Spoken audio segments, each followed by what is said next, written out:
Hello. ये आवाज सबको आ रही है? Yes sir. ओके। सो आप लोगों ने फ्री फॉल या मोशन ऑफ ग्रेविटी आपने शायद पढ़ लिया होगा। ठीक है। आज हम उससे रिलेटेड कुछ क्वेश्चंस करना सीखते हैं। पहले मैं आपको कुछ चीजें इंट्रोडक्शन में बता देता हूँ, शायद मे भी आप भूल गए हो या समझ ना आया हो, तो उसके बेस पे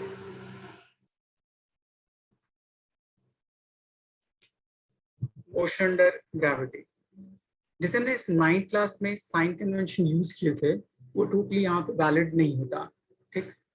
अगर उसके बेस पे अगर क्वेश्चन सॉल्व करना शुरू कीजिएगा, कुछ क्वेश्चन सही हो जाते हैं, कुछ क्वेश्चन गलत हो जाते हैं। इसलिए मोशन ग्रेविटी सॉल्व करने से पहले आप पहले साइन कन्वेंशन सीख लीजिए। तो साइन कन्वेंशन में कुछ अजम्पशन डिफाइन करते हैं या उस कन्वेंशन के बेस पे कुछ टर्म डिफाइन करते हैं।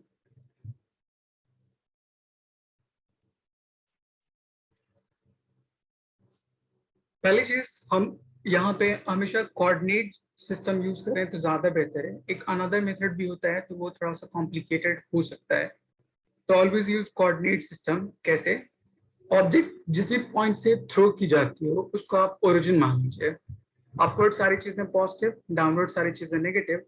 उसके हिसाब से हर टर्म या तो डिस्प्लेसमेंट या तो एक्सेलरेशन या तो वेलोसिटी, उन सारे टर्म के साइन को डिफाइन कर देते हैं। First, take the point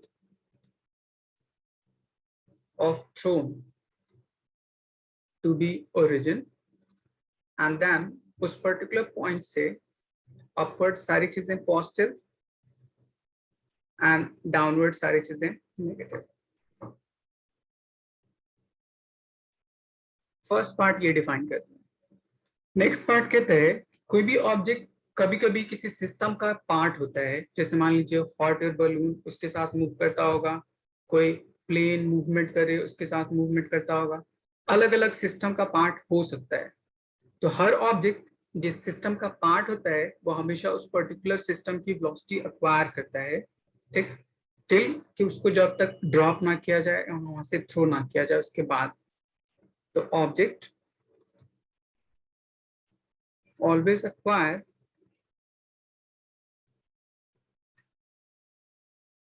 velocity of system whose it was a part। तब इतने तीन assumptions के बेस पे हम बाकी सारी चीजें डिफाइन करते हैं और हम ये मानते हैं कि एयर रेजिस्टेंस उस पॉइंट पे नेग्लेक्टेड है। अगर एयर रेजिस्टेंस इंक्लूड कर दिया जाए तो उसमें आगे फिर आप जानिएगा फ्लूइड टॉपिक पड़ेगा, उसके हिसाब से हम सारी चीजें डिफाइन करते हैं। ओके, अब मोशन इन द ग्रेविटी में प्रॉब्लम्स किस किस तरह के हो सकते हैं, ठीक, उसको डिस्कस करना समझते हैं।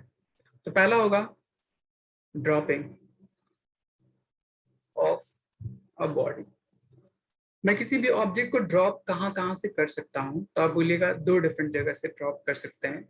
या तो मैं किसी बिल्डिंग से ड्रॉप कर सकता हूँ, मतलब किसी स्टेशनरी बॉडी बॉडी से, किसी बिल्डिंग, किसी टावर, ठीक, किसी हिल, किसी भी पॉइंट से, मींस किसी भी स्टेशनरी सिस्टम से।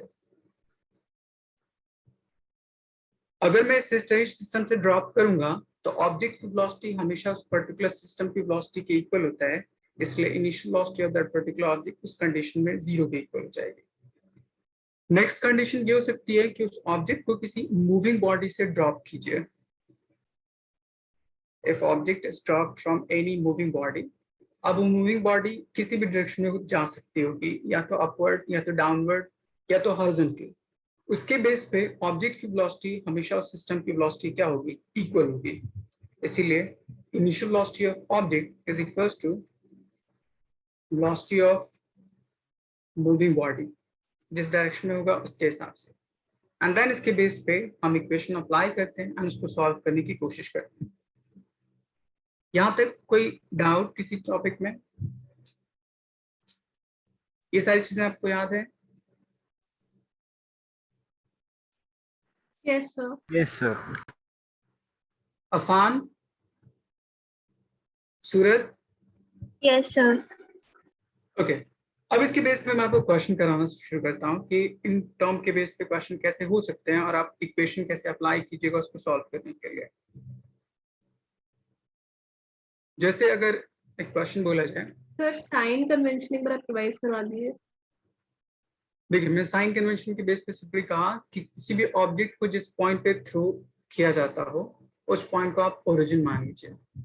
ओरिजिन के बेस पे जैसे मैंने ये ओरिजिन मान लिया उस पर्टिकुलर पॉइंट ऑफ थ्रो से, तो अपवर्ड सारी चीजें पॉजिटिव होंगी, coordinate system y axis positive upward direction में, एंड डाउनवर्ड जितनी भी मेजरमेंट होगी वो सारी चीजें कैसे होंगी, नेगेटिव।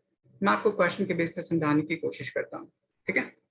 देखिए कैसे, जैसे एक क्वेश्चन था, hot air balloon is ascending at 12 meters per second, drops a ball when it is 65 meters above the ground. Then आपसे पूछेगा find time to hit the ground.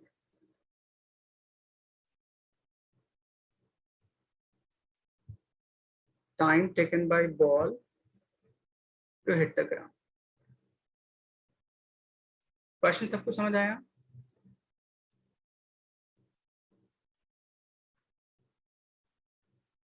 Yes sir. Question में कोई किसी को डाउट तो नहीं? अब देखिए इसको सॉल्व कैसे कीजिएगा। मैंने कहा कोई हॉट एयर बलून है, सपोज कर लीजिए मेरे पास कोई हॉट एयर बलून, ठीक, कुछ इस तरह से, which is going upward at some initial velocity v naught. इसके पास कोई एक ऑब्जेक्ट है, बॉल मान लीजिए इस पॉइंट पे, ठीक, तो वो भी इस पर्टिकुलर सिस्टम का एक पार्ट होगा। मैंने पीछे कहा कोई भी ऑब्जेक्ट अगर किसी सिस्टम का एक पार्ट है तो हमेशा उस सिस्टम की वेलोसिटी एक्वायर करता है जिस सिस्टम का एक पार्ट होता है। तो जैसे मैं इस पर्टिकुलर ऑब्जेक्ट को ड्रॉप कर दूंगा तो इस ऑब्जेक्ट के पास कुछ वेलोसिटी होगी या नहीं होगी? क्या बता सकता है इस ऑब्जेक्ट के पास कुछ वेलोसिटी होगी या नहीं हो सकती? होगी सर होगी। किस डायरेक्शन में? Sir downward. डाउनवर्ड। सिस्टम किस साइड मूव कर रहा था? अपवर्ड्स।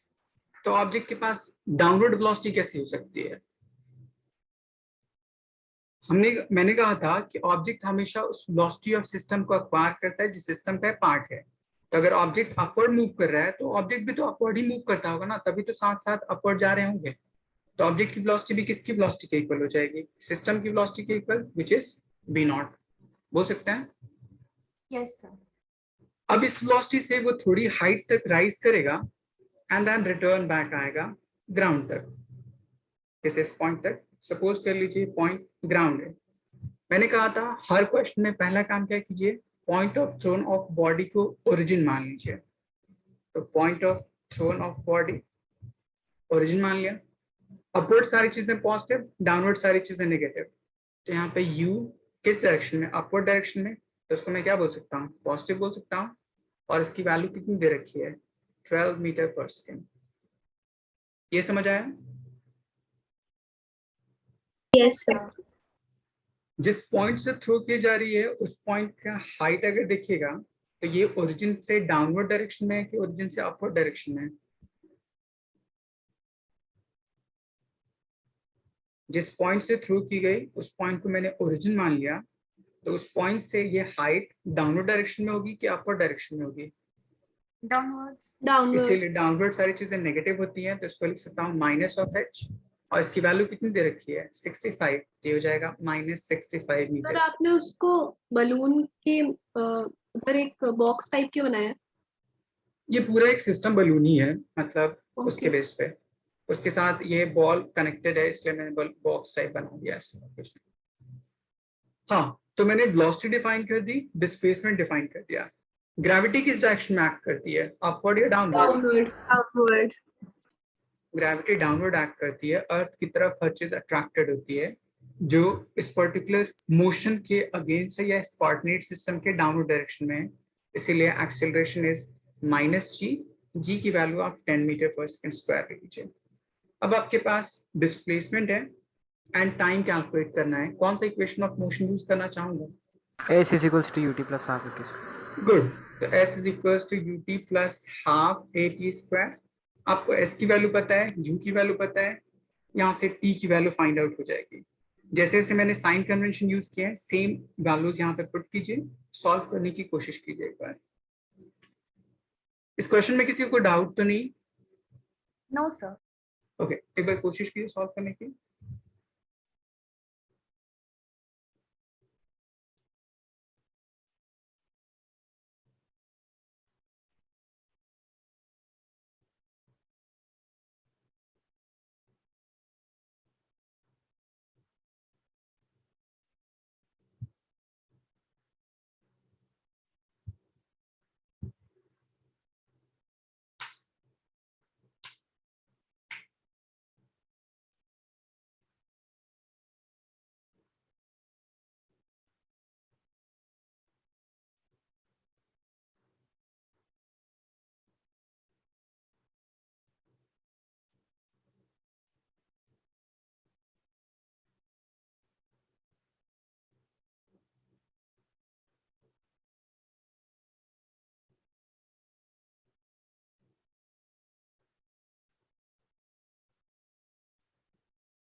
किसी ने सॉल्व किया?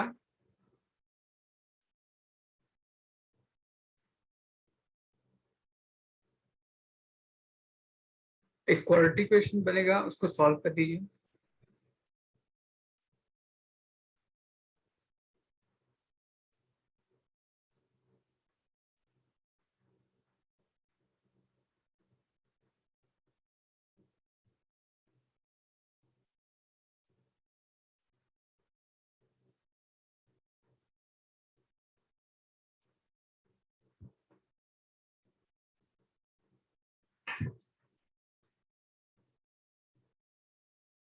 Okay good. किसी और का आया आंसर?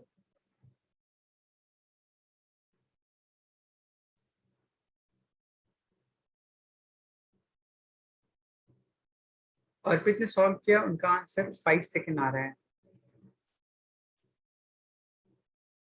सर वो यूनिट सेकंड है सर, मैं लिखना भूल गया। ओके ओके, समझ गया मैं, टाइम की यूनिट सेकेंड होगी।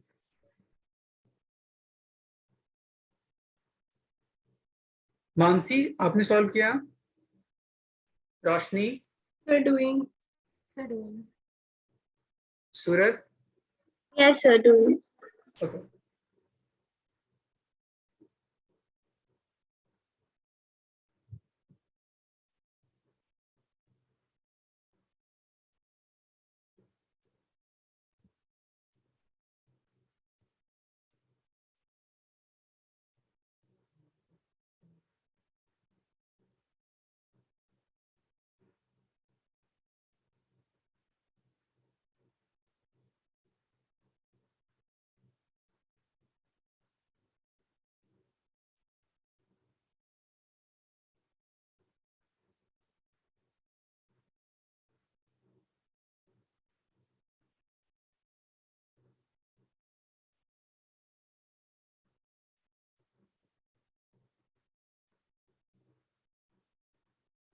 देखिए मैं सॉल्व कर देता हूँ। देखिए h की वैल्यू आपको दे रखी है -65, u की वैल्यू आपको +12t माइनस हाफ, a की value g which is 10 t square.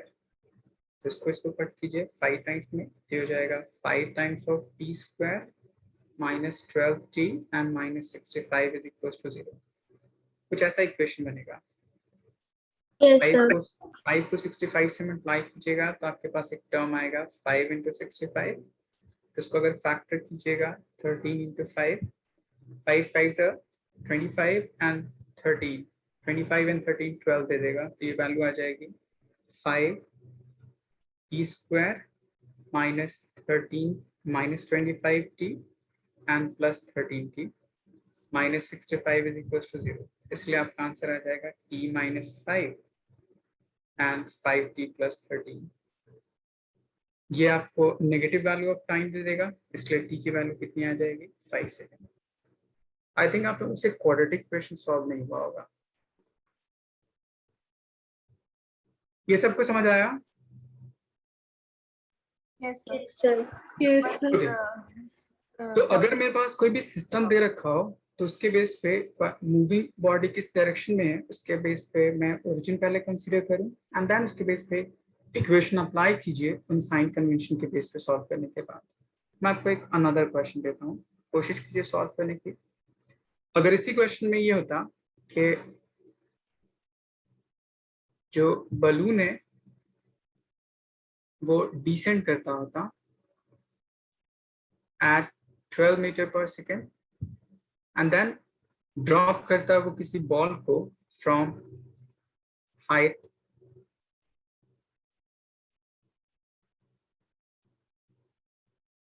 1 minute 81 metre, then find time taken. इसको एक बार सॉल्व करने की कोशिश कीजिएगा। सेम क्वेश्चन है बट यहाँ पे बलून जो है वो डिसेंड कर रहा है।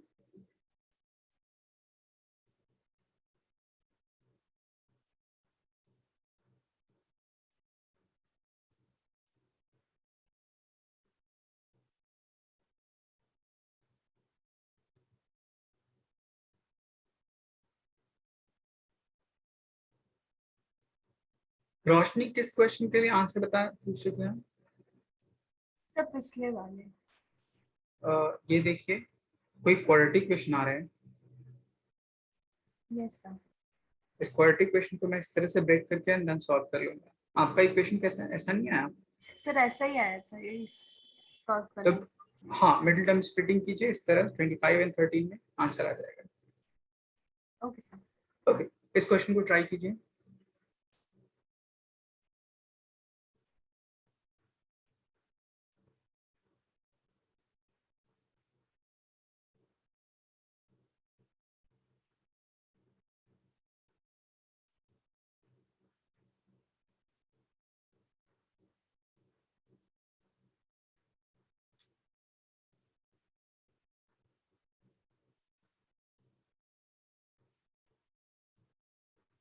सर जी की वैल्यू -10 या 9.8 लेने के लिए?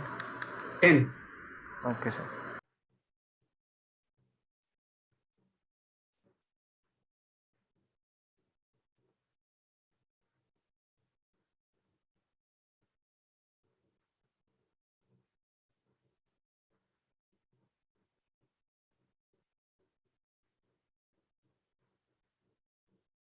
सबने साइन कन्वेंशन यूज कर लिया?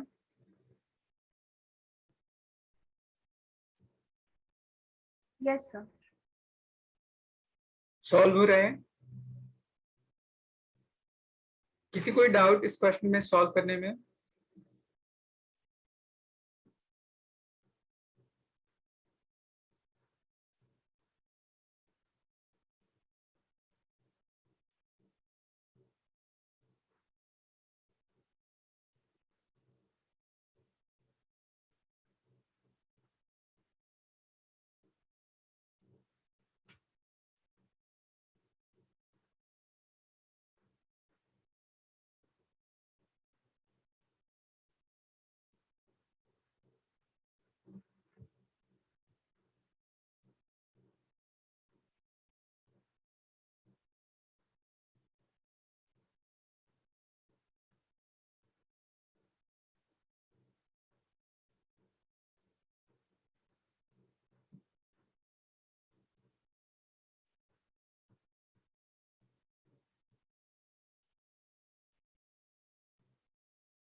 क्वेश्चन में ये है कि कोई हॉट एयर बलून है इस तरह विच इज डिसेंडिंग इस डायरेक्शन में, सम वेलोसिटी v नॉट मान लीजिए, जिसकी वैल्यू दे रखा है आपको 12 मीटर पर सेकेंड। इसके पास कोई बॉल है जो ड्रॉप हो गई इस पॉइंट पे, तो चूंकि direction of motion downward direction में, इसीलिए इसके पास इनिशियल वेलोसिटी डाउनवर्ड डायरेक्शन में होगी v नॉट। मैंने कहा था उस पॉइंट को आप ओरिजिन मान लीजिए जिस पॉइंट से ऑब्जेक्ट को ड्रॉप किया जा रहा है, कुछ इस तरह। उस ओरिजिन से सारी चीजें डाउनवर्ड नेगेटिव होगी, सारी चीजें अपवर्ड पॉजिटिव होंगी। तो ये मेरे पास वेलोसिटी डाउनवर्ड, तो इसलिए u की वैल्यू हो जाएगी minus of v0 which is equals to -12 metre पर सेकेंड। ग्राउंड इस पॉइंट पे यहाँ से यहाँ तक हाइट, यहाँ से यहाँ तक h मान लीजिए। ओरिजिन से डाउनवर्ड है इसलिए हाइट भी नेगेटिव। ग्रेविटी डाउनवर्ड एक्ट करती है ऑलवेज, वो भी ओरिजिन के नीचे, तो वो भी नेगेटिव। इसलिए आपके पास डिस्प्लेसमेंट -h के equal which is equals to -81 metre and acceleration -g के equal which is equals to -10 metre पर second square. Second equation apply कीजिए, वहां से t की वैल्यू फाइंड आउट कर लीजिए।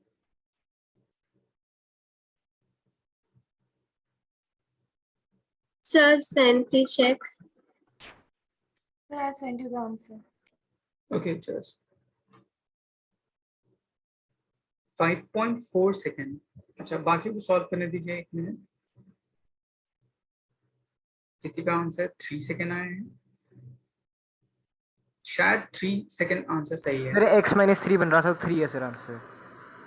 x - 3 तो वेरिएबल में कैसे आया आपका? Sir, t-3 actually. अच्छा, देखिए मैं आपको सॉल्व करके दिखाता हूँ। सारी चीजें नेगेटिव है। Second equation of motion use कीजिए, s is equals to ut plus half times at square. s downward direction में -81, u वो भी downward -12t minus half g t square. 5 से कैंसिल आउट, सब में नेगेटिव से मल्टीप्लाई कीजिए, पॉजिटिव हो जाएगा, या सबको एक तरफ ले जाइए तो ये टर्म आ जाएगा 5t square plus 12t minus 81 is equal to 0। आपने ब्रेक किसने किया है इसको? -27t plus 15t. 15t square plus 27t minus 15t minus 81 is equal to 0। आप इसको पहले लिख सकते हैं, इसको बाद में लिख सकते हैं। देन दोनों में से कॉमन हो जाएगा 5t, हो जाएगा t-3। इन दोनों में से 27 कॉमन हो जाएगा, हो जाएगा t-3। इसलिए आपका आंसर t-3 एक टर्म आ जाएगा और दूसरा टर्म 5t प्लस 27। इसको 0 के ऊपर पुट कीजिए तो t is equal to 3 second. सबका आंसर इतना आया? Yes, sir. सूरत एक बार चेक कर लीजिए, आपका 5.4 आ रहा था। सर, मैंने 27 को नेगेटिव ले लिया था। अच्छा। देखिए ये जो कांस्टेंट टर्म होता है लास्ट में ना, उसके साइन के बेस पे हम इस पर्टिकुलर टर्म को लेते हैं ब्रेकिंग ऑपोजिट साइन में, एंड फिर जो बड़ा नंबर जिस पर्टिकुलर साइन का होता है उसी नंबर को यहाँ पे असाइन करते हैं और कुछ भी नहीं। जैसे यहाँ पे +12 था इसलिए बड़े नंबर का साइन पॉजिटिव, छोटे नंबर का साइन नेगेटिव, सब्ट्रैक्ट Yes, करके sir, गलती से लिख दिया था मैंने। ओके, तो हमने dropping of body from any moving system से डिफाइन कर दिया। सेम अगर मैं किसी स्टेशनरी बॉडी से लेता, जैसे किसी टावर से, किसी बिल्डिंग के हाइट से एंड सो ऑन, तो वहां पे u की वैल्यू बस आप क्या लेते हैं, 0 लेते हैं एंड देन उसके बेस पे इक्वेशन सॉल्व करते हैं, सेम टर्म आता है। ठीक है, एक नेक्स्ट पार्ट होता है इस ग्रेविटी पे बेस पीरियोडिक मोशन के बेस पे।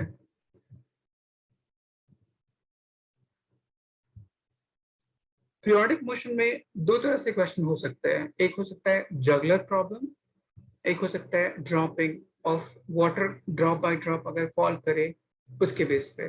मैं आपको दोनों कॉन्सेप्ट सिखाता हूँ। ठीक, जैसे अगर पूछे वाटर ड्रॉप, जैसे आपको दे रखा होगा कोई टैंक है, उसमें एक छोटा सा होल ले लीजिए, या कोई टैप है उससे water drop by drop fall कर रही हो, सपोज कर लीजिए इस तरह। मैंने कोई टैप ले लिया, अगर बहुत पार्शियली अगर ओपन है तो यहाँ से ड्रॉप कुछ इस तरह इमर्ज करता है यहाँ से, एंड देन ग्राउंड पे जाके फॉल करता है इस तरह। ठीक, तो ये मोशन पीरियोडिक होता है। इसका मतलब किसी भी दो ड्रॉप के बीच का जो टाइम गैप होगा, यहाँ से यहाँ तक, यहाँ से यहाँ तक, वो हमेशा t सेम टाइम गैप होगा। तो या तो ड्रॉप बाय ड्रॉप फॉलिंग हो या जगलर प्रॉब्लम हो, किसी भी दो पार्टिकल के बीच का जो टाइम गैप होगा वो हमेशा इक्वल होगा। आप ये कंसेप्ट याद रखिएगा। ठीक, अब देखिए किसी इस पर्टिकुलर के बेस पे क्वेश्चन सॉल्व कैसे करते हैं, ठीक। अब उसके बाद दूसरी चीज आती है नंबरिंग की, इन पर्टिकुलर पार्टिकल की। तो पहले इस पर्टिकुलर टैब से इमर्ज ड्रॉप कौन सा होगा, डाउनवर्ड वाला या अपवर्ड वाला? तो डाउन तो स्टार्ट वर्क करना शुरू कीजिए डाउनवर्ड से, तो ये हो जाएगा फर्स्ट ड्रॉप, सेकंड ड्रॉप और ये थर्ड ड्रॉप, ठीक। अब इसके बाद सपोज कर लीजिए इस टैब की अगर हाइट यहाँ से यहाँ तक अगर दे रखी हो 5 मीटर, तो आपसे क्वेश्चन पूछे सेकंड ड्रॉप का पोजीशन फ्रॉम द ग्राउंड कहाँ पे होगा। क्वेश्चन का मतलब समझ में आया? Find yes sir. Position of second drop from ground. तो इसके लिए क्या कीजिएगा, पहला काम क्या कीजिए, इस पॉइंट को आप ओरिजिन मान लीजिए, जिस पॉइंट से वो सारी चीजें ड्रॉप की जा रही हैं। तो मैंने इसको ओरिजिन कंसीडर कर लिया। ड्रॉप हो रही है किसी टैब से, एंड टैब यहाँ पे स्टेशनरी होगा या मूविंग होगा? स्टेशनरी। Stationary. इसलिए इनिशियल वेलोसिटी कितनी हो जाएगी? 0, 0। ठीक। सारी चीजें डाउनवर्ड जा रही हैं तो सारी चीजें नेगेटिव होगी, हाइट भी नेगेटिव एंड ग्रेविटी भी नेगेटिव, ठीक। Initial velocity 0। अब हर पार्टिकल के लिए सेकेंड इक्वेशन ऑफ मोशन से हाइट कैलकुलेट कीजिए। जैसे मैं फर्स्ट ड्रॉप पे लिखूं तो h1 डाउनवर्ड डायरेक्शन में minus ut minus half times of g। उसने टाइम कितना कवर किया फर्स्ट ड्रॉप ने? t प्लस टी, तो टोटल टाइम कितना हो जाएगा? 2t, उसका स्क्वायर। ये आपका फर्स्ट पार्ट आ गया। उसी तरह अगर मैं h2 लिखूं तो भी downward negative, initial velocity 0 minus half g। Second drop ने कितना टाइम लिया फॉल करने के लिए? टी। t, सिंपली यहाँ पे t पुट कर दीजिए। अब देखिए आपको कौन कौन सी चीजें इस इक्वेशन में पता है। h1 की वैल्यू पता है 5 मीटर, ठीक। आपको t की वैल्यू नहीं पता, तो सबसे आसान काम होता है दोनों इक्वेशन को डिवाइड कर दीजिए।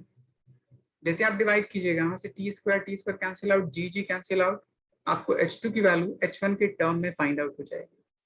उसके बाद मुझे निकालना है कहाँ से था, position of second drop from ground, मतलब मुझे ये डिस्टेंस कैलकुलेट करना था। कैसे कैलकुलेट करूंगा इसको? Total height of the tab से h2 की वैल्यू जो कि यहाँ से यहाँ तक टर्म को डिफाइन कर रहे हैं, इसको सब्ट्रैक्ट कर दीजिए। आया समझ? सर H1 आपने यस कहाँ सर। से लिया है? h1 उस टैब से उस बॉटम तक जो फर्स्ट ड्रॉप ग्राउंड को हिट कर चुका है, इसीलिए इसको, तो ये मेरे पास h1 है। सर टोटल डिस्टेंस H1 है। Okay sir. तो h1 को h2 से सब्ट्रैक्ट कर दीजिएगा, तो ये आपका required height from the ground calculate हो जाएगा। आया समझ सबको? Yes sir. Yes, sir. Yes, sir. Okay, एक बार सॉल्व करने की कोशिश कीजिए। लाइशा आपको समझ आ रहा है? Yes, sir. कोई डाउट तो नहीं? No, sir. ओके।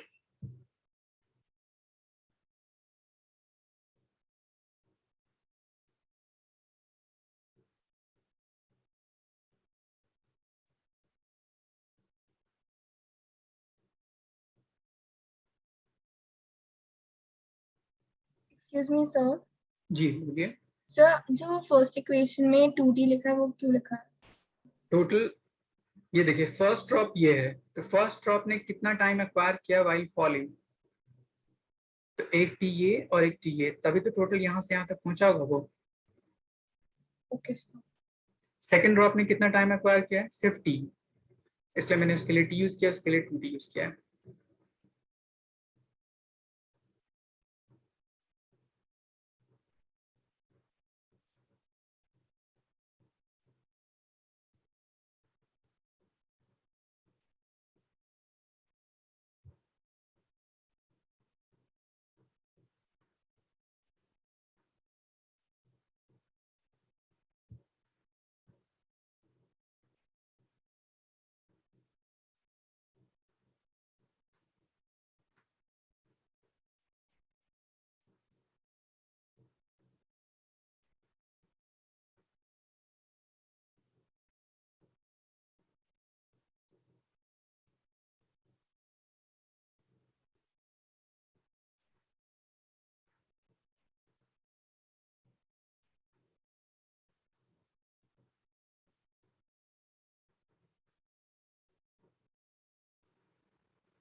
अर्पित आपसे सॉल्व हो गया?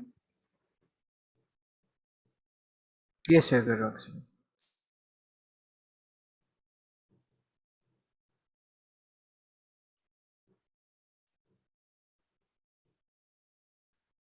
Sir done. ओके, बाकी को सॉल्व कर लेंगे तो बताता हूँ आंसर। ओके, सर हो गया। आंसर बताइए। सर 4.75।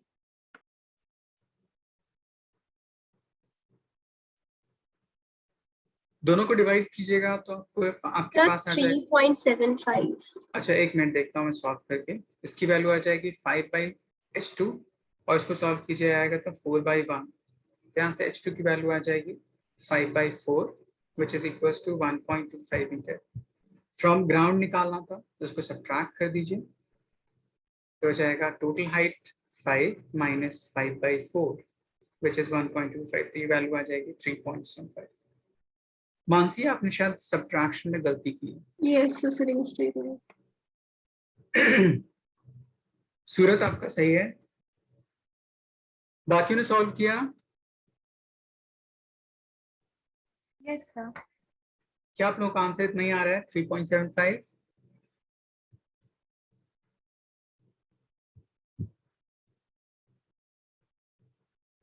इस क्वेश्चन में किसी को डाउट? No sir. लाइशा, आपने सॉल्व किया?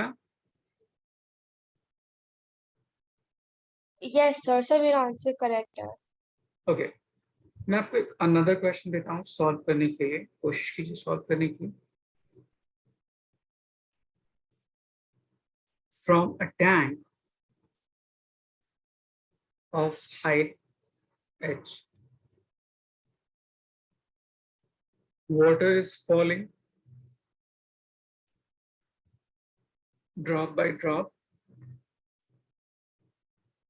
at a regular interval.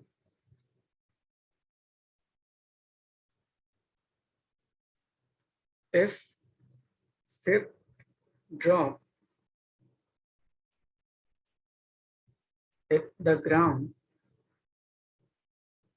then sir value of g is always negative, right? क्या? फिर से बोलिए। Sir value of g is always negative, right? It can हाँ, क्योंकि सारी नॉट चीजें हमेशा डाउनवर्ड होती है ना, इसीलिए हमने कौन सा कन्वेंशन यूज किया है? साइन कन्वेंशन कोऑर्डिनेट ज्योमेट्री के बेस पे यूज किया है। Gravity always act downward direction में, इसलिए उसकी वैल्यू हमेशा नेगेटिव होगी।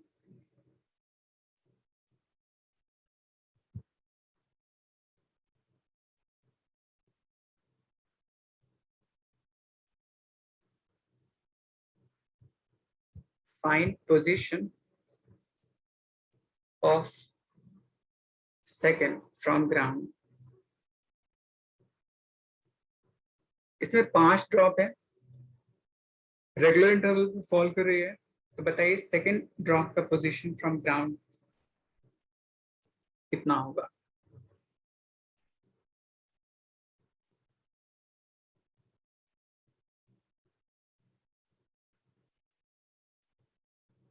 सर आपने फिफ्थ गेट के बाद क्या लिखा है?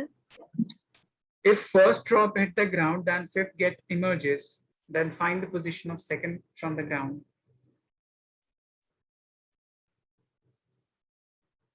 कोई टैंक आप अज्यूम कर लीजिए इस पॉइंट पे, यहाँ पे कोई होल है, वहां से water drop by drop fall कर रही है इस तरफ। तो ये फिफ्थ ड्रॉप है। ग्राउंड को जब फर्स्ट ड्रॉप हिट करते हैं इस पॉइंट पे, तो बीच में कितने ड्रॉप होंगे? एक कहीं यहाँ पे होगा, एक कहीं यहाँ पे होगा और एक कहीं यहाँ पे होगा। तो बताइए इस सेकेंड ड्रॉप की हाइट फ्रॉम ग्राउंड कितनी होगी? नंबरिंग फ्रॉम डाउनवर्ड से कीजिए। हर ड्रॉप के पोजीशन के बेस पे या फर्स्ट एंड सेकंड के बेस पे पोजीशन इक्वेशन लिखिए, कितना टाइम वो कवर कर रहा है, देन उसके बेस पे डिवाइड करके रिलेशन आ जाएगा एंड देन वहां से सॉल्व हो जाएगा, सेम पिछले वाले क्वेश्चंस की तरह।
सॉल्व हो गया?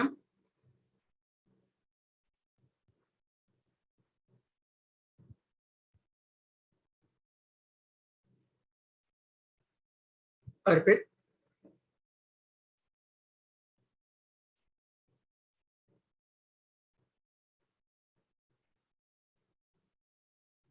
Mansi, Still doing. okay.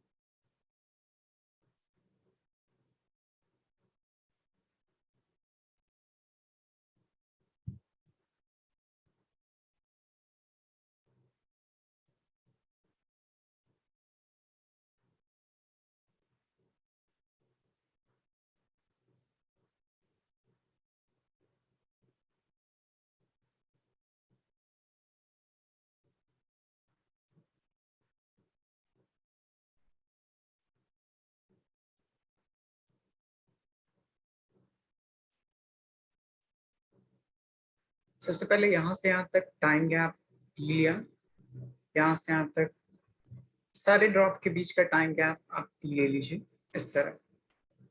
Numbering start कीजिए बॉटम से, तो ये हो जाएगा first drop, second drop, third, ये फोर्थ एंड ये फिफ्थ। अब अगर मैं फर्स्ट ड्रॉप को देखूं यहाँ से यहाँ तक टोटल हाइट, तो उसके बेस पे इक्वेशन लिख दीजिए, minus of h1 is equals to ut minus of half g। उसने टाइम कितना कवर किया, उसका स्क्वायर।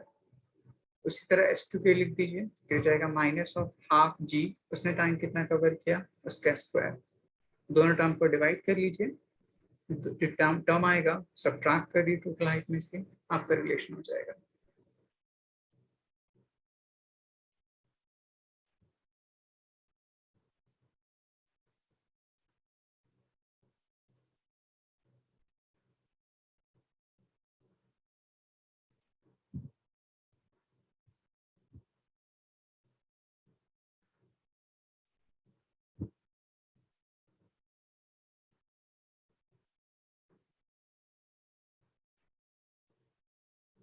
अब सॉल्व हो जाएगा।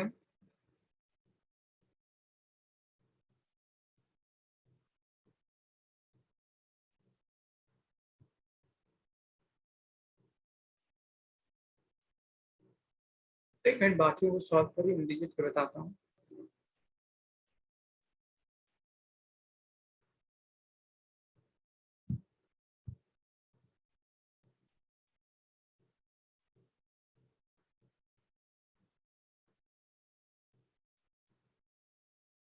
हाँ मानसी आपका सही है।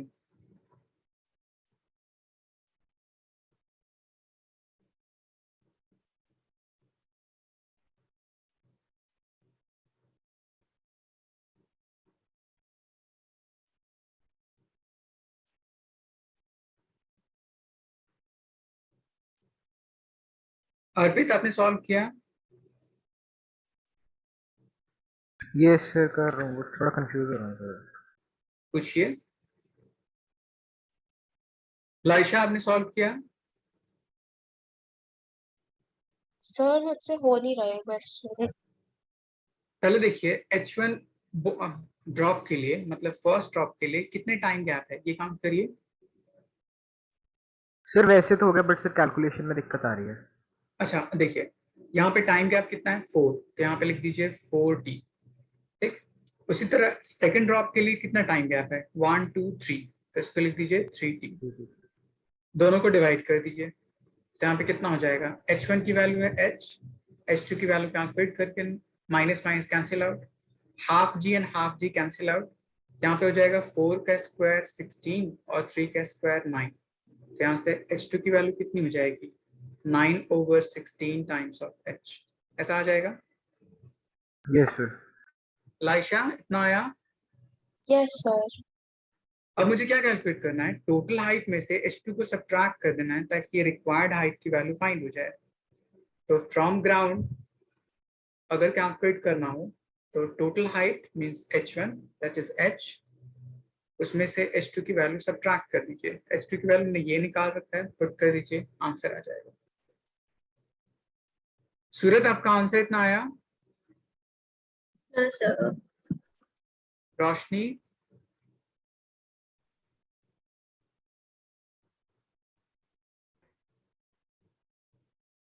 इसको सॉल्व कीजिए, देखिए कितना आता है।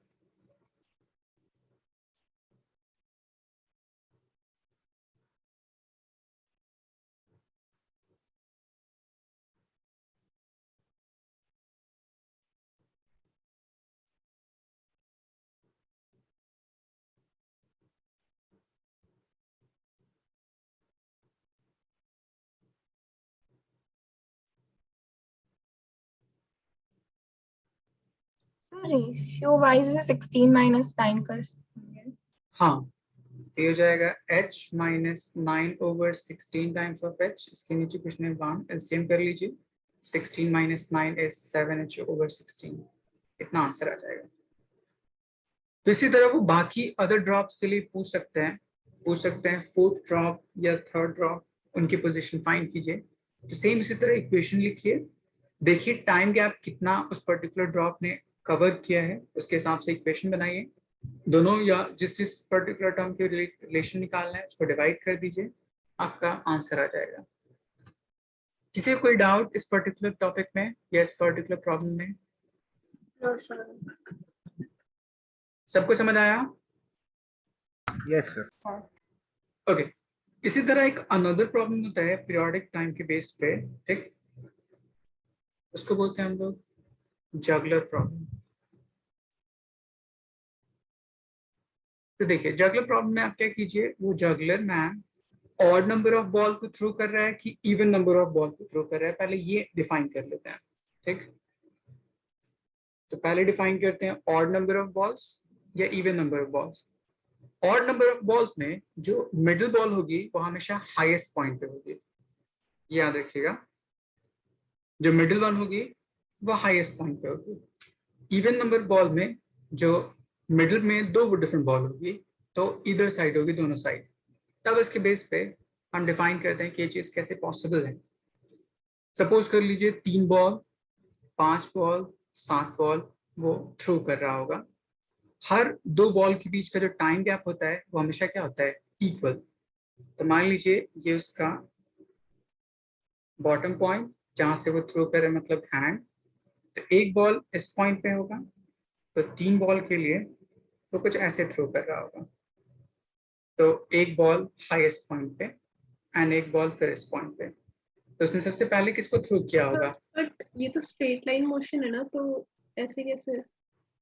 मोशन द ग्रेविटी के बेस पे वर्टिकल डायरेक्शन में मोशन हम डिफाइन कर सकते हैं।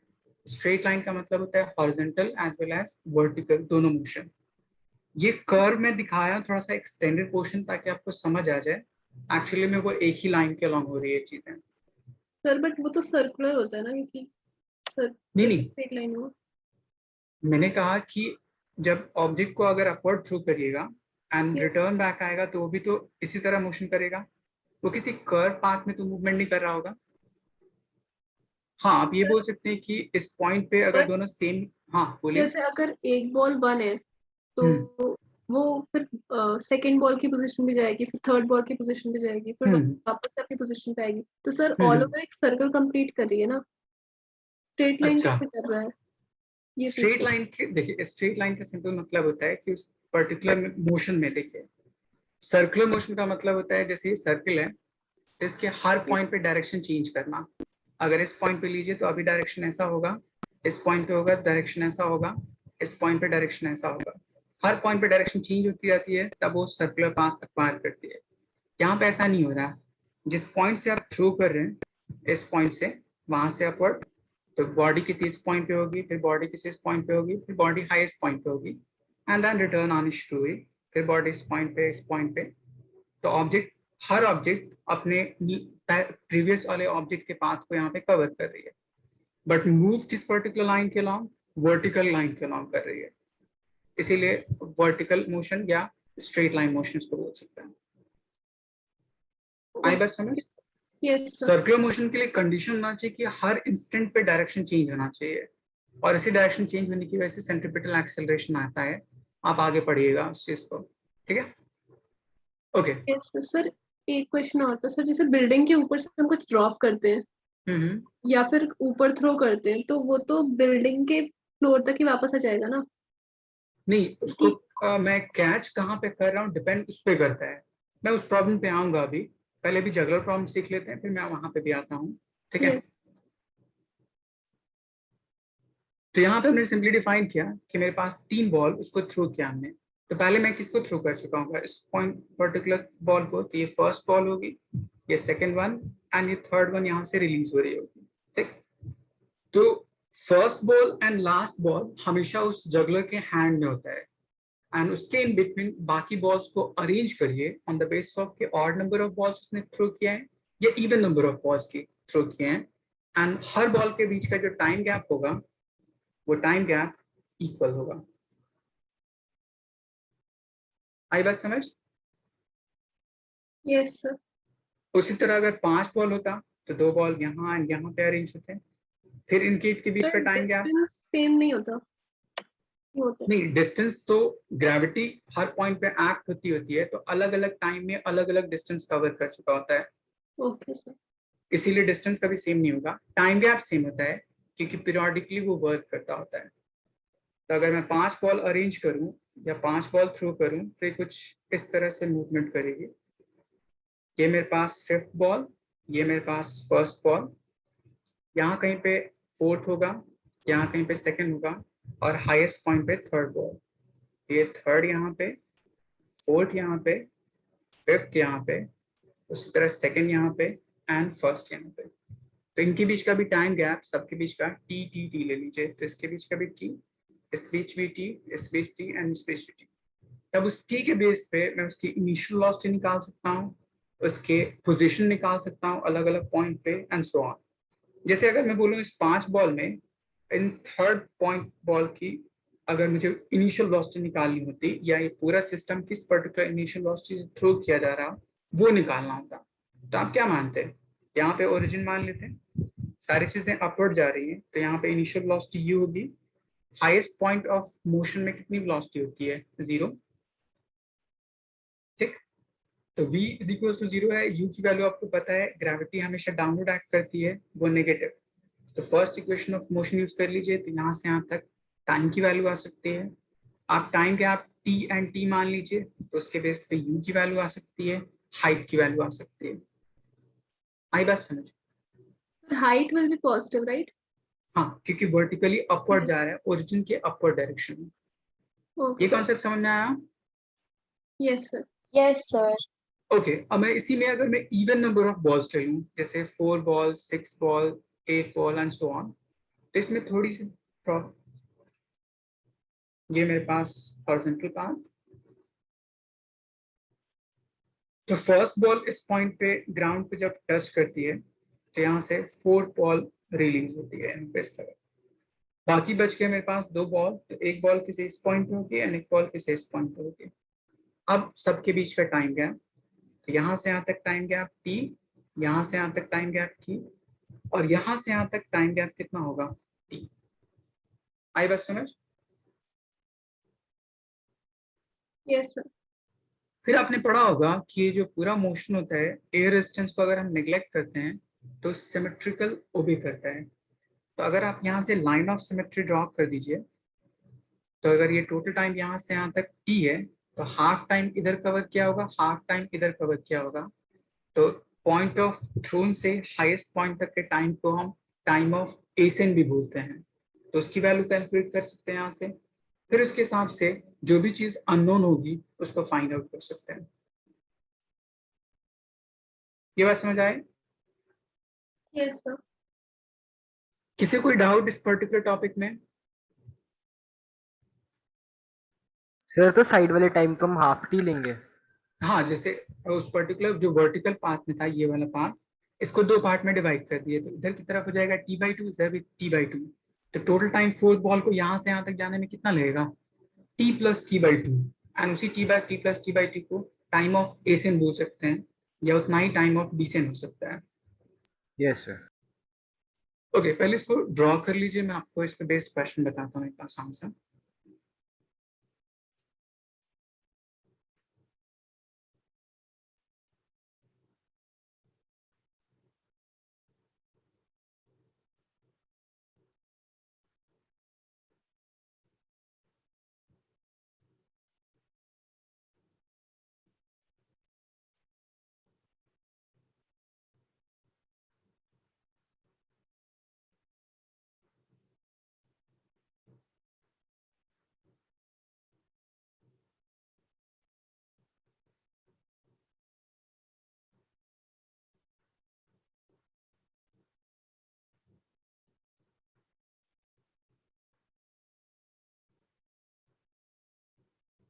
Drawn sir. सर ने लिख लिया? Yes, sir. Okay, Yes, sir.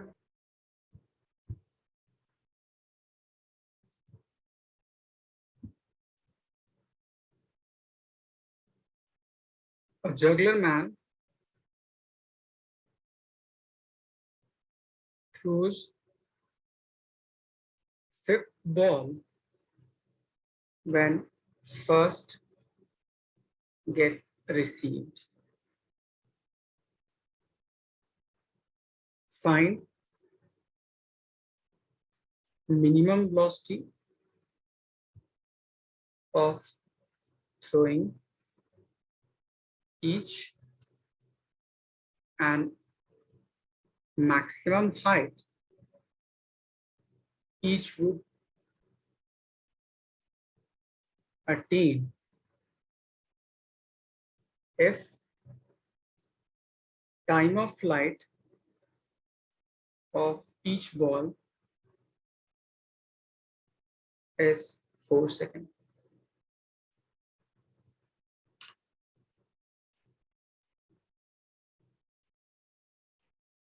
पहले काउंट कीजिए ऑड नंबर ऑफ बॉल से इवन नंबर ऑफ बॉल से, उनके हिसाब से उनको अरेंज कर दीजिए, फिर उन अरेंजमेंट के बेस पे आप बाकी सारी चीजें कैलकुलेट कर सकते हैं।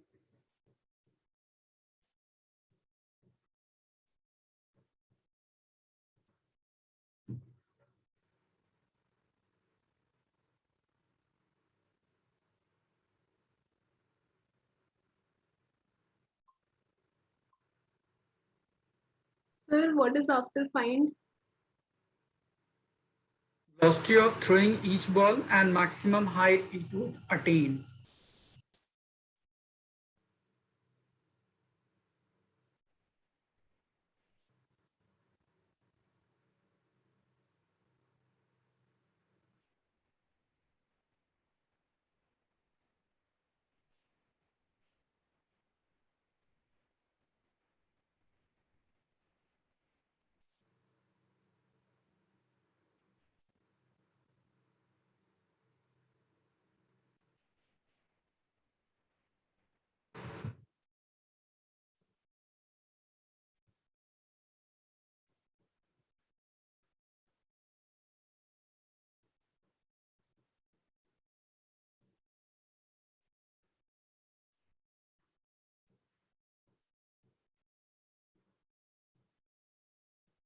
यहाँ पे 5 बॉल हैं, 5 बॉल ऑड नंबर, तो फर्स्ट एक बॉल यहाँ पे रख दीजिए, एक बॉल यहाँ पे रख दीजिए, मिडिल वन थर्ड बॉल यहाँ पे, एंड बाकी दोनों बॉल एक यहाँ पे होगी एक यहाँ पे होगी।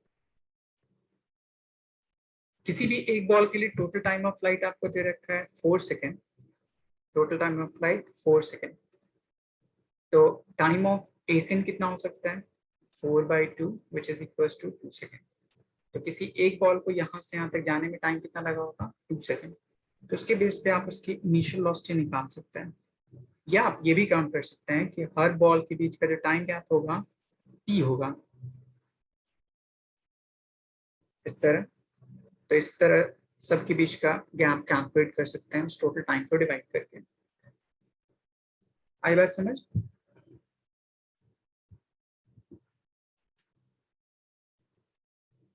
Yes, sir. Yes, sir. अब इसको सॉल्व कर लीजिए, जो भी चीज अननोन है उसके हिसाब से।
सॉल्व हो गया?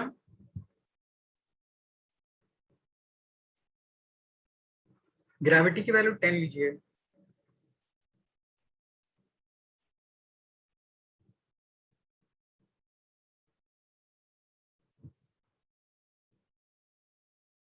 Okay, good. और किसी का सॉल्व हुआ? मानसी? Yes sir. ऐसे -40 आ रहा है आपका। आपने थोड़ा गड़बड़ किया। देखिए, मुझे सिर्फ क्या कैलकुलेट करना है, इनिशियल वेलोसिटी u यहाँ पे पता है, हाईएस्ट पॉइंट पे वेलोसिटी कितनी हो जाएगी, 0। तो मुझे सिर्फ टाइम ऑफ एसिन चाहिए ना, टोटल टाइम पे नहीं चाहिए। ओके। क्योंकि सिर्फ इस पॉइंट ऑफ थ्रोन से हाईएस्ट पॉइंट तक का टाइम चाहिए, बाकी टाइम टोटल नहीं चाहिए मुझे, इसलिए मैंने time of flight, time of ascent निकाल दिया। अब इसको यूज करिए फर्स्ट इक्वेशन ऑफ मोशन में, वहां से u की वैल्यू आ जाएगी, फिर उसी में पुट कर सकते हैं h की value, second equation of motion solve कर सकते हैं। लाइशा, आपने सॉल्व किया? सर मैं ट्राई कर रही हूँ, हो नहीं रहा मुझसे। आपके पास क्या क्या गिवन है? टाइम पता है आपके पास 2 सेकेंड। Yes sir. 2 सेकेंड कहाँ से कहाँ तक के जाने का टाइम है? फ्रॉम ग्राउंड से हाईएस्ट पॉइंट तक के जाने का टाइम है। उस टाइम यस को मैं सर। टाइम ऑफ एसिन बोल सकता हूँ। हाईएस्ट पॉइंट पे वेलोसिटी कितनी है? 0। सर 0। इनिशियल वेलोसिटी आपको u पता है, तो आप first equation of motion use कीजिए, v is equal to u plus a times t।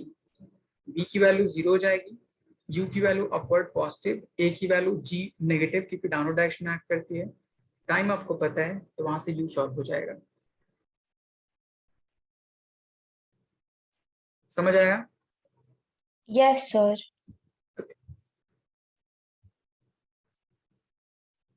सब लोग अपना साइन कन्वेंशन देख लीजिए एक बार। मैं ओरिजिन इसको मानूंगा, तो इस ओरिजिन के अपवर्ड सारी चीजें पॉजिटिव होंगी, इसलिए u की वैल्यू आपको पॉजिटिव आएगी।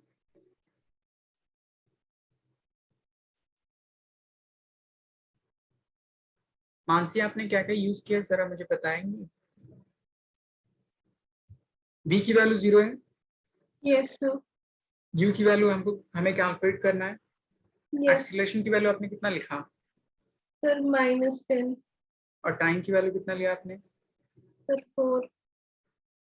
4। यहाँ पे कितना ले रहा है? टोटल टाइम है 4, मतलब पूरे पाथ को कवर करने के लिए 4 सेकेंड है। मुझे यहाँ पे इनिशियल वेलोसिटी u है और सिर्फ हाईएस्ट पॉइंट तक जाना है, तो मैं कितना टाइम लूंगा? सर 2। ठीक, उसको हम क्या बोलते हैं? Time of ascent. इसलिए यहाँ पे सिर्फ 2 सेकेंड पुट कीजिएगा। आई बस समझ। Yes sir.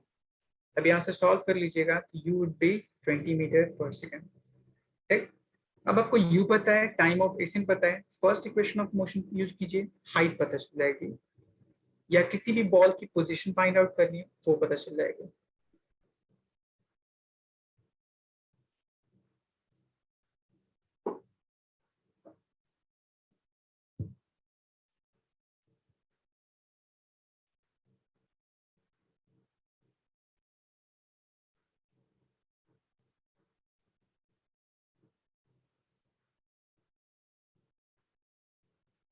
सर जब हाइट निकालनी होगी तो सिर्फ 4 सेकेंड लेना है।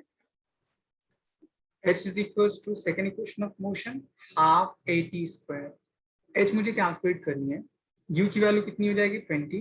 टाइम कहाँ से कहाँ तक? तो हाइट मैक्सिमम यहाँ से यहाँ तक, तो जाने में यहाँ से यहाँ तक कितना टाइम लिया उसने? Time of ascent which is equals to 2 second.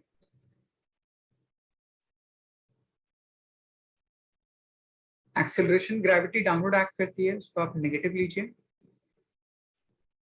Put कर दीजिए इस इक्वेशन में, h की वैल्यू आ जाएगी। या आप थर्ड इक्वेशन ऑफ मोशन भी यूज कर सकते हैं, हाईएस्ट पॉइंट पे वेलोसिटी 0 है, वहां से भी सॉल्व कर सकते हैं।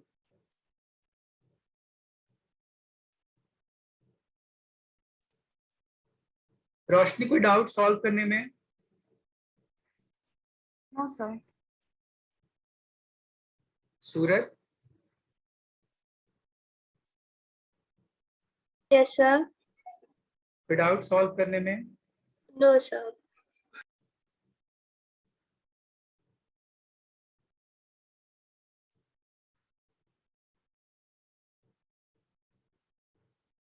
u की वैल्यू आपको दे रखी है 20, टाइम की वैल्यू 2, अपवर्ड डायरेक्शन पे u पॉजिटिव हो जाएगी, ग्रेविटी की वैल्यू -10 एंड टाइम इज 2 इसका स्क्वायर, 2 5 2 to the 4 हो जाएगा 40 minus 20 which is equals to 20 metre. पता नहीं आंसर कैसा कैसा आया।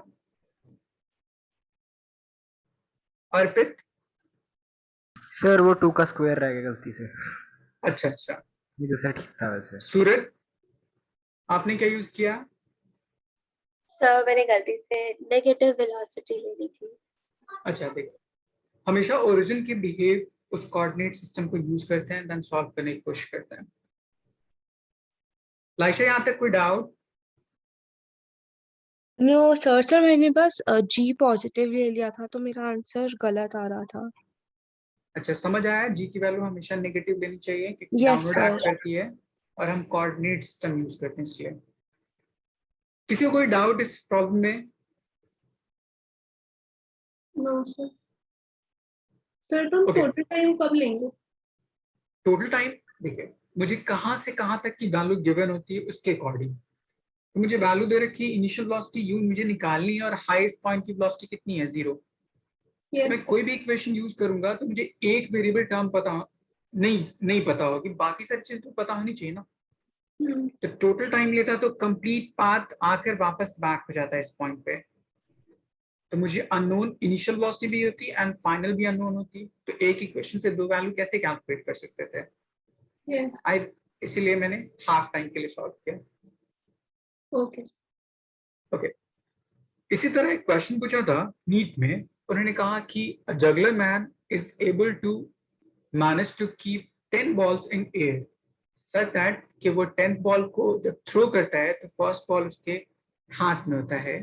तो बताइए कि कौन कौन से बॉल का पोजीशन सेम हाइट पे होगा। तो इस तरह के प्रॉब्लम को सॉल्व कैसे कीजिएगा? सिंपली आप बॉल को अरेंज कर दीजिए, जैसे मैंने अरेंजमेंट बताया था सेम उसी तरह से। यहाँ पे क्वेश्चन क्या कह रहा है कि उसने 10 बॉल्स को अरेंज किया, ठीक। तो first ball and last ball, तो फर्स्ट बॉल ये होगी एंड 10th बॉल ये होगी। यहाँ पे ऑड नंबर ऑफ बॉल्स हैं और इवन नंबर ऑफ बॉल्स हैं। सर तो ऐसी सेकंड, 9, 3rd, 8th। हाँ, तो यहाँ पे यहाँ पे यहाँ पे यहाँ पे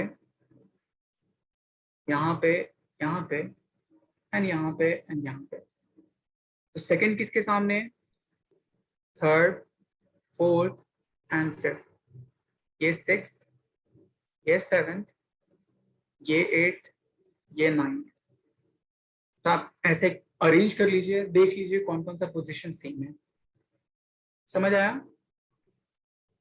Yes, sir. उसी तरह अगर ऑड नंबर में होता तो जो मिडिल वाली बॉल होती उसको हाईएस्ट पॉइंट पे रखते एंड उसके दोनों इधर साइड सेम पोजीशन पे होता।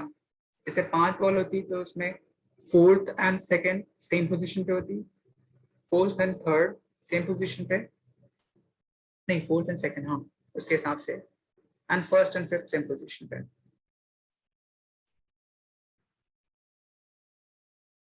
ओके, तो यहाँ तक पीरियोडिक मोशन के बेस पे इस तरह से प्रॉब्लम सॉल्व करते हैं। नेक्स्ट एक कंसेप्ट होता है और जिस एक पे क्वेश्चन आप उससे भी करवा दीजिए इस पे, तो हाँ मैं बताता हूँ। हाँ देखिए, एक पहले कंसेप्ट सीख लीजिए। कहते हैं एक बिल्डिंग है इस तरह, हमने क्या किया, ग्राउंड से किसी बॉल को थ्रो किया इस पॉइंट से। ये हो सकता है ना कि वो बॉल जिसको मैं थ्रो कर रहा हूँ वो उस बिल्डिंग से ज्यादा हाइट तक राइज करती हो, ऐसा हो सकता है। Yes, sir. Yes sir. तो मान लीजिए उस बिल्डिंग से ज्यादा हाइट तक उसने रेज किया एंड देन फिर रिटर्न बैक इस पॉइंट पे वापस। तब वो कहता है कि वो उस पर्टिकुलर बिल्डिंग को 2 डिफरेंट टाइम में क्रॉस करती है, एक while going upward at time t1 and while returning back at time t2। ठीक, थ्रो किया हमने u वेलोसिटी से, इस बिल्डिंग की अपनी कुछ हाइट है यहाँ से यहाँ तक कितनी h। तब वो क्वेश्चन पूछता है find time of flight, initial velocity, height related with T1, T2 and G। Question समझ आया सबको?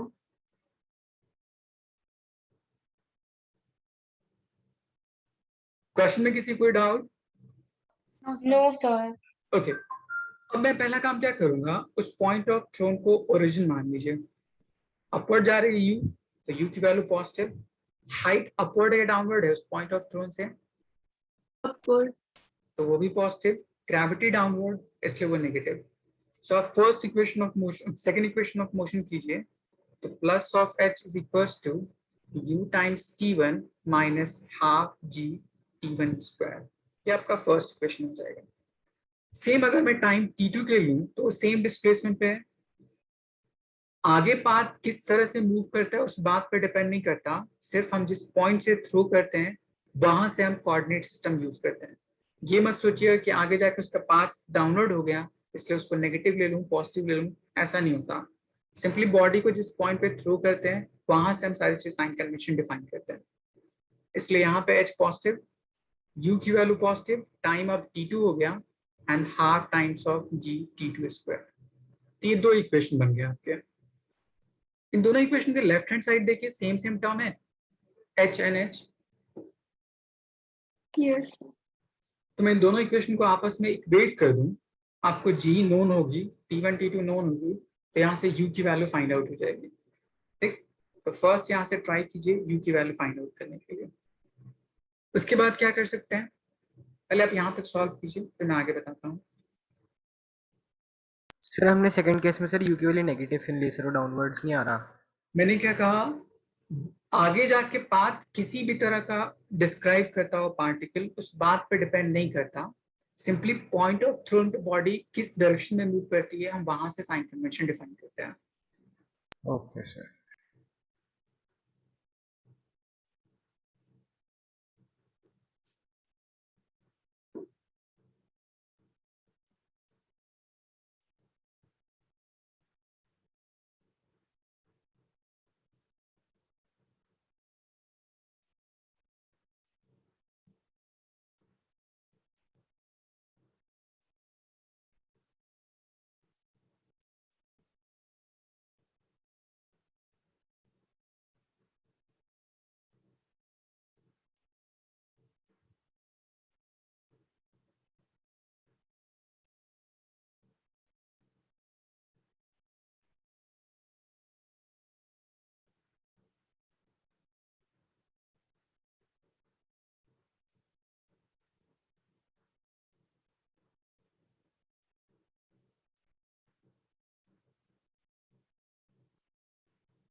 सॉल्व हुआ?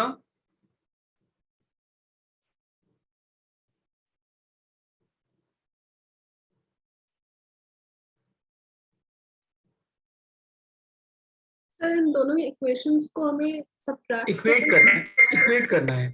यहाँ पे भी एच है और यहाँ पे भी एच है, दोनों इक्वेशन के लेफ्ट हैंड साइड सेम है, तो राइट हैंड साइड इक्वेशन को इक्वेट कर दिए सिंपल। तो ये सिंपल आप लिख सकते हैं u times of T2 minus half g T2 square is equals to u times of T1 minus half g T1 का स्क्वायर। u एक तरफ ले जाइए तो हो जाएगा u T2 minus T1, g को उस साइड ले जाइए तो हो जाएगा g over 2 कॉमन, तो ये आ जाएगा आपके पास T2 का स्क्वायर माइनस T1 का स्क्वायर।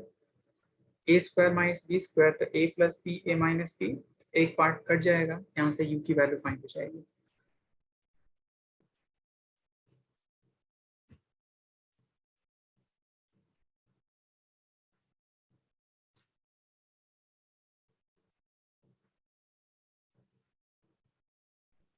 आयुषी आपको समझ आ रही चीजें? Yes, sir. लाइशा समझ आया आपको? Yes, sir. सॉल्व हो रहा है आगे? Yes, sir.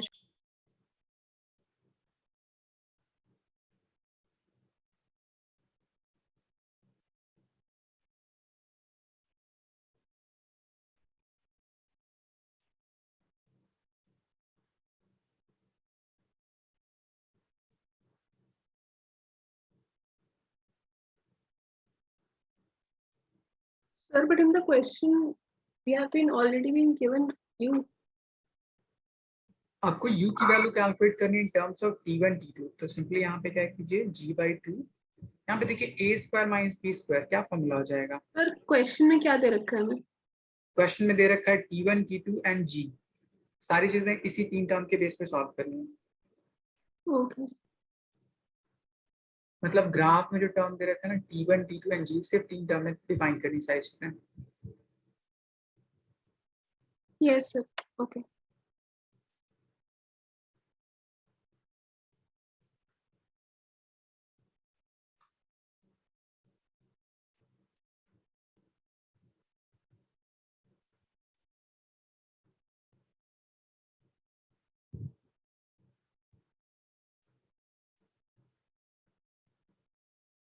इसको जब ब्रेक कीजिएगा तो a square minus b square, तो a plus b a minus b, ये पार्ट एंड ये पार्ट कैंसिल आउट हो जाएगा, तो आपके पास डायरेक्टली वैल्यू आ जाएगी g/2 times t1 plus t2।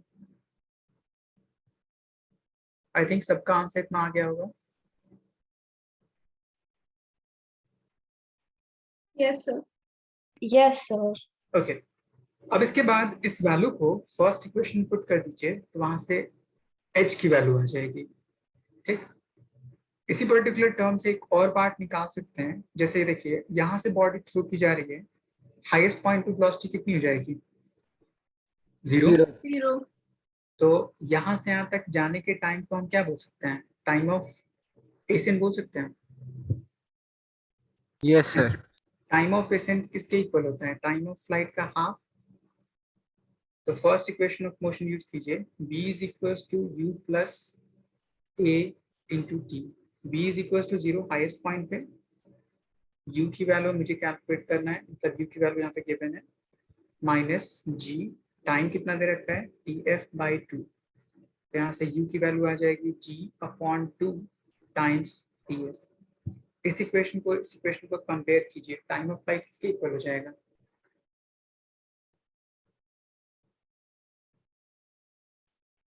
T1 plus T2 के। तो आपको टाइम ऑफ फ्लाइट की वैल्यू भी आ गई, t1 प्लस t2। इस u की वैल्यू को आप इस इक्वेशन पुट कर दीजिए, वहां से हाइट सॉल्व हो जाएगी। देखिए आंसर कितना होता है। h की वैल्यू सब लोग कैलकुलेट कीजिए।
सॉल्व हुआ किसी से h की वैल्यू?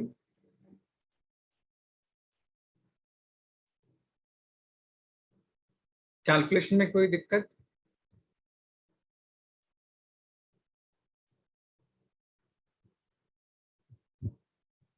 सूरज, सॉल्व हो रहा है? यस सर, कर रही हूँ। मेरा तो ऐसा आ रहा है 2 - 3/2 t1 square plus t1 t2। इतना लंबा आ रहा है? नहीं नहीं, इतना लंबा नहीं आएगा, शायद थोड़ी गड़बड़ है कहीं कैलकुलेशन में आपसे।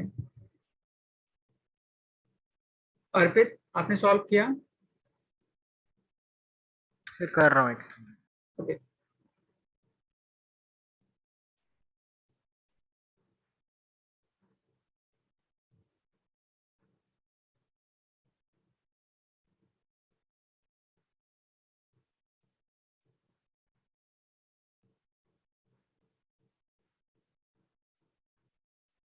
आपके पास रिलेशन था h is equals to u times t1 minus half g t1 square. Simply u की वैल्यू पुट कर देनी थी g/2 times t1 plus t2 और बाहर multiplied by t1 minus half g t1 का स्क्वायर। इन दोनों टर्म में देखिए कुछ पार्ट कॉमन है, तो ये कैसे, यहाँ पे देखिए g/2 और यहाँ t1, ठीक, ये पार्ट दोनों में कॉमन है, यहाँ पे भी g/2 है और यहाँ पे t स्क्वायर है t1 का, इसका एक पार्ट कॉमन ले लीजिए और देखिए एक लाइन में आपका आंसर आ जाएगा।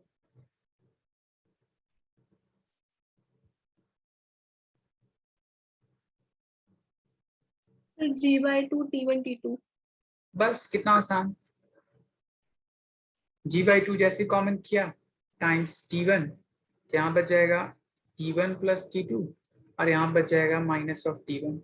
ये t1 एंड ये t1 कैंसिल आउट, तो आपका आंसर कितना आ गया, half g t1 into t2।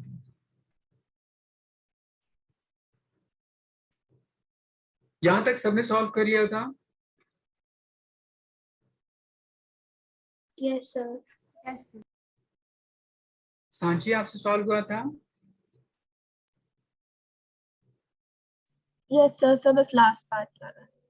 Okay, तो ये जो रिलेशन था, इस रिलेशन के बेस पे ये सारे रिलेशंस आप याद रखिएगा, तो डायरेक्ट क्वेश्चन सॉल्व कर सकते हैं। जैसे एक क्वेश्चन दिया था उसने कि अगर कोई बॉल को थ्रो किया गया ग्राउंड से and it crosses a window of height h at 3 second and 6 second respectively, तो बताइए उस पर्टिकुलर बिल्डिंग की हाइट, उस पर्टिकुलर विंडो की हाइट कितनी होगी, कितनी वेलोसिटी से थ्रो की गई होगी, ये सारी चीजें डिफाइन कीजिए। तो ये आपके पास t1 है और ये आपके पास t2 है, हमने इक्वेशन डेराइव कर लिया है, डायरेक्टली वैल्यूज को पुट कर दीजिए, सॉल्व कर लीजिए, आसान हो जाएगा ना सॉल्व करना। फिर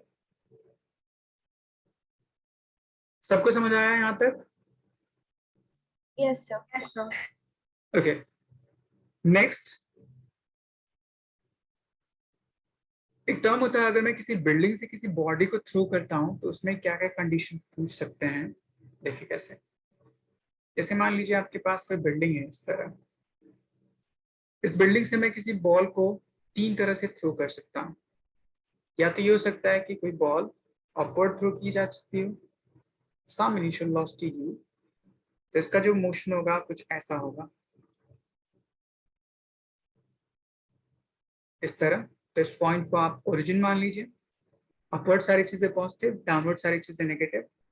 तो यहाँ पे ये बॉल 2 डिफरेंट हाइट डिफाइन करेगा। पहले यहाँ से अपवर्ड जाने के लिए अगर मैं इस हाइट को बोलूं तो ये हाइट इसके लिए पॉजिटिव होगी नेगेटिव होगी?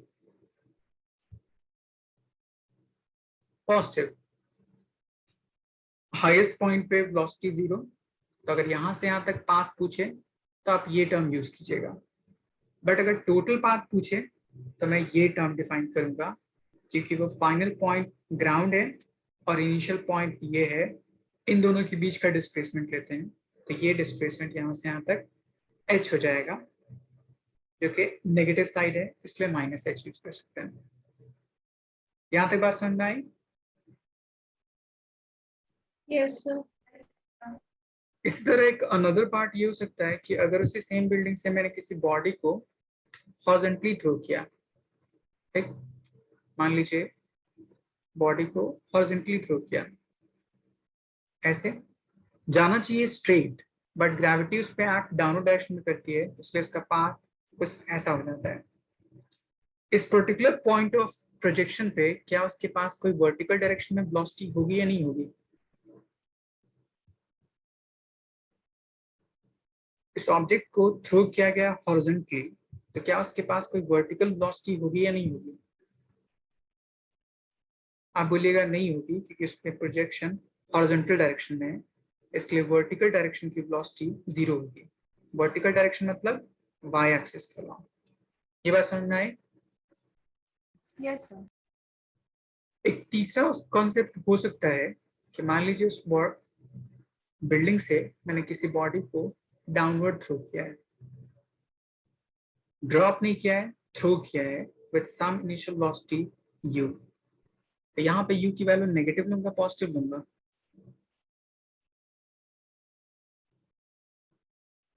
ओरिजिन उससे डाउनवर्ड है तो इसलिए u की वैल्यू भी नेगेटिव, हाइट वो भी डाउनवर्ड यहाँ से यहाँ तक वो भी नेगेटिव, ग्रेविटी वो भी डाउनवर्ड वो भी नेगेटिव, तो यहाँ पे h भी नेगेटिव, u भी नेगेटिव एंड ग्रेविटी वो भी नेगेटिव। यहाँ तक बात समझ में आई? Yes sir. Yes sir. Mansi आपको समझ आया ये?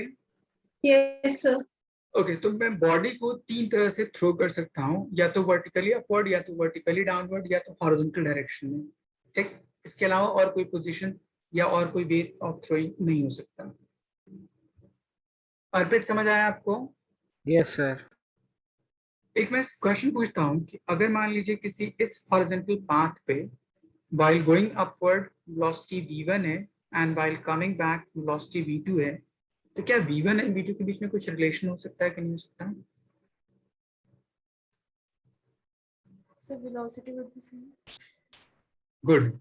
तो याद रखिएगा अगर एयर रेजिस्टेंस 0 है तो किसी भी हॉरिजॉन्टल पाथ के अलॉन्ग अगर सिमेट्रिकल कर्व है तो उस पॉइंट पे वेलोसिटी आपस में क्या होती है? इक्वल होती है।